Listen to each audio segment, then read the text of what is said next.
The Hog Rider card is unlocked from the Spell Valley, Arena 5. He is a quick building targeting melee troop with moderately high hit points and damage.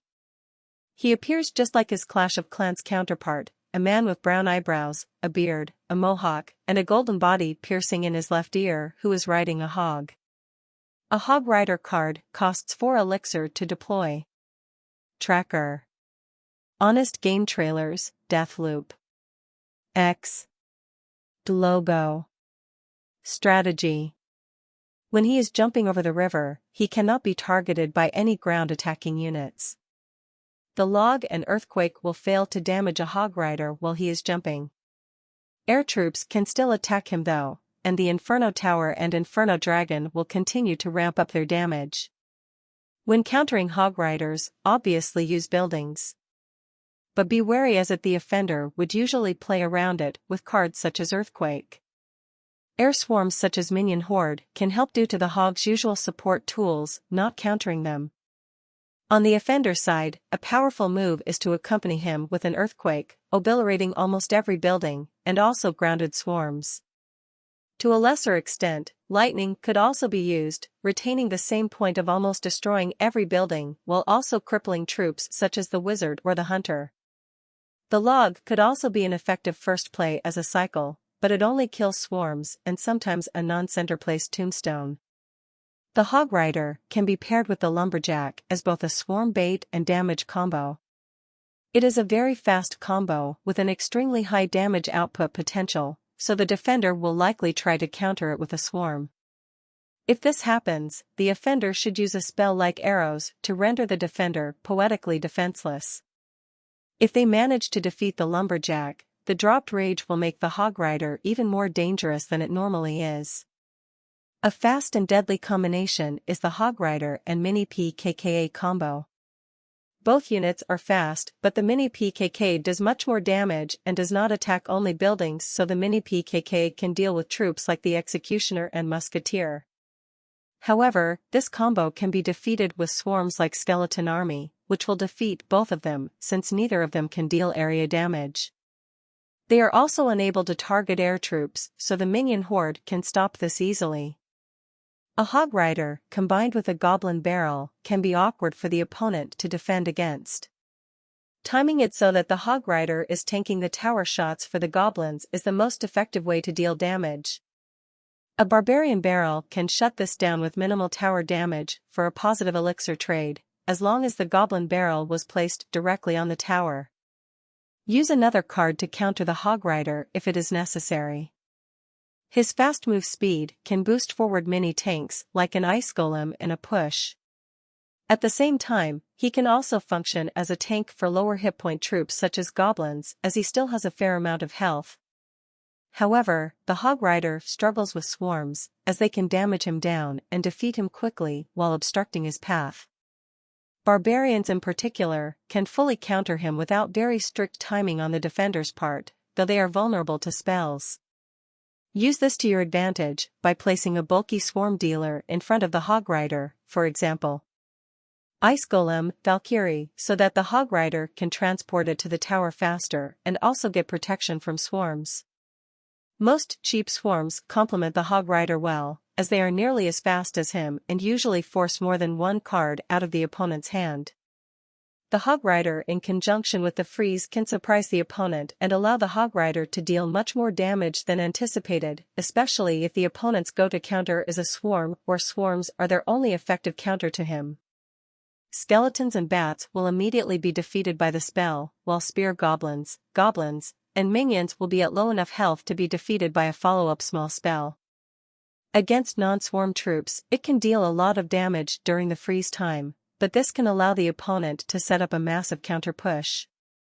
For this reason, players should either only go for a Hog Rider plus freeze when they have other units backing it up from a counterattack, or if the match is about to end and they need to deal as much damage as possible. The exception to this is an elixir collector placed in front of the King's Tower.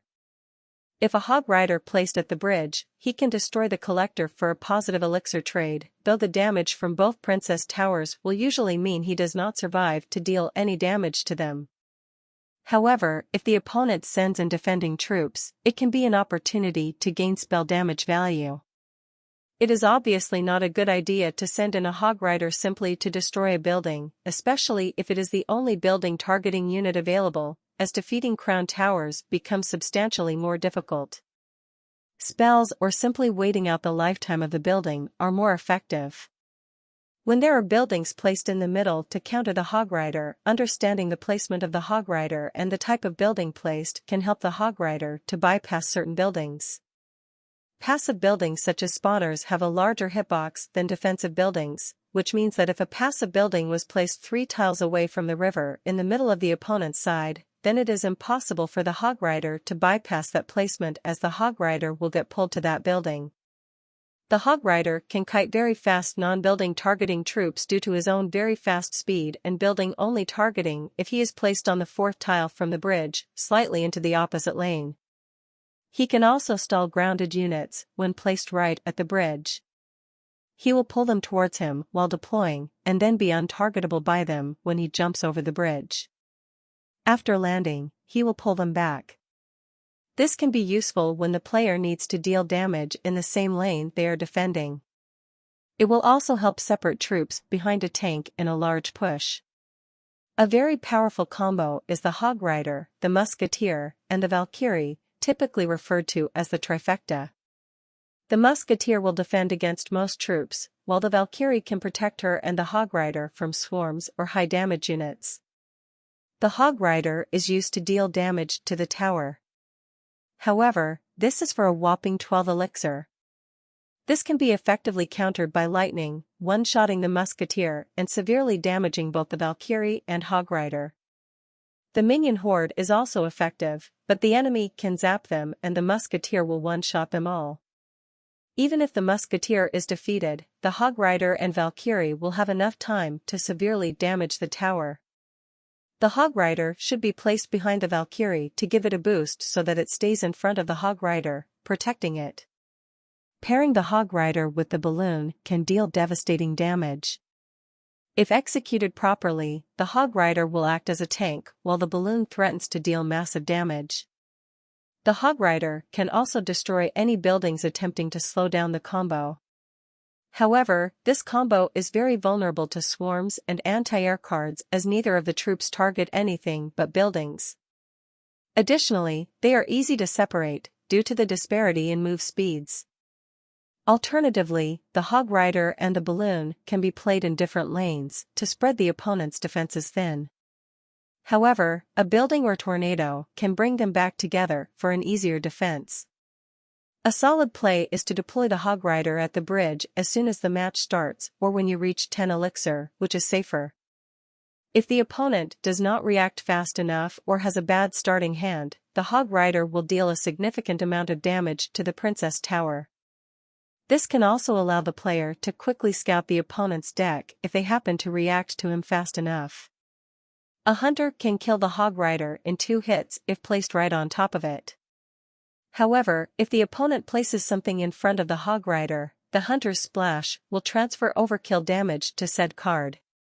A good placement and timing with guards and the log will fully counter the Hog Rider, cancelling all hog hits. In a deck with several low-cost cards, it might be worth it to simply send the Hog Rider against one building.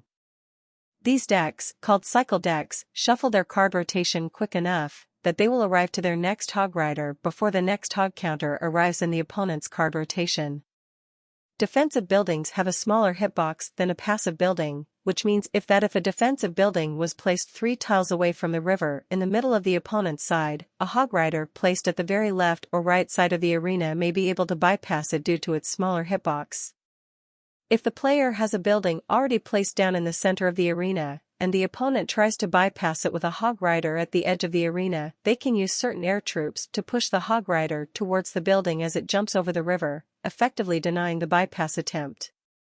They must be already hovering over the correct placement, as very quick reflexes are required to correctly perform this technique. For bats, skeleton dragons, and Minion Horde, they should be placed right in front of the Hog Rider as soon as it is deployed.